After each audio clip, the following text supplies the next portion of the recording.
भादों के महीने भूलकर भी ना खाएं, ये 7 चीज़ सेहत के लिए बन जाती है जहर। पहला, बैगन। ये भादव नाम के भद्रा महीने हिंदू धर्म के अनेक पर्व आते हैं, जिनमें जन्माष्टमी और गणेशोत्सव सबसे अहम है। भारत में हमारे खाने की आदतें काफ़ी हद तक मौसमी उत्पादों पर निर्भर है, इसलिए मौसम के साथ शरीर को फिट रखने के लिए समय समय पर इसे बदलाव करें। आयुर्वेदिक के अनुसार इन नियमों का शरीर में वाता, पित्त और कफ की संचरण के आधार पर परिभाषित किया गया है। मौसम बदलने पर खाने पीने की चीज़ों को ध्यान रखना जाना चाहिए।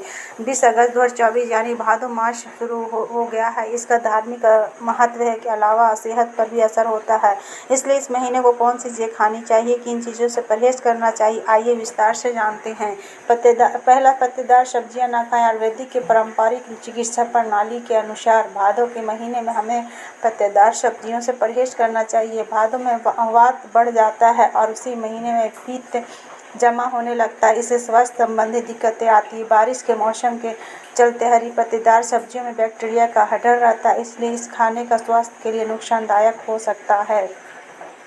नंबर 2, दही खाने से बचना चाहिए। आयुर्वेदिक का मानना है कि भादों के महीने में दही सहित किसी भी चीज़ से बचना चाहिए, क्योंकि यही वह समय होता है जब पित्त बढ़ जाती है और स्वास्थ्य संबंधी समस्या पैदा करती है। नंबर 3, खमीर युक्त पदार्थ ना खाएं। आधुनिक चिकित्सा विज्ञान के अनुसार बरसात के मौसम में ज़्यादातर जमीन के कीड़े सतह पर आ जाते हैं और हरे पत्तेदार सब्जियों को संक्रमित कर देते हैं। कई बार इनकी उपस्थिति मानव शरीर के लिए जहरीली साबित हो सकती है, इसलिए अलावा भादों के दौरान डोसा, इडली या ढोकला आदि सहित खमीर युक्त चीज़ें ना खाएं, क्योंकि इनके जल्दी खराब होने का डर रहता है। 4, सफ़ेद चीज़ों से रहें दूर। भादों के महीने में अंग्रेजी माह के अनुसार अगस्त से सितंबर के बीच आता है। इस दौरान छाछ, दही और इससे बनी चीज़ें नहीं खाना चाहिए, इससे हजम गड़बड़ा सकता है। भादों तिल का उपयोग करना चाहिए। इस माह में बैगन भी ना खाएं, क्योंकि इसमें कीड़े हो जाते हैं और पेट में गैस भी बनाते हैं। भाद्रपद मास में गुड़ का सेवन नहीं करना चाहिए। मान्यता है कि भाद्रपद मास में गुड़ के सेवन से पेट संबंधी बीमारियां होने का भी रहता है तथा बोलने में दिक्कत हो सकती है।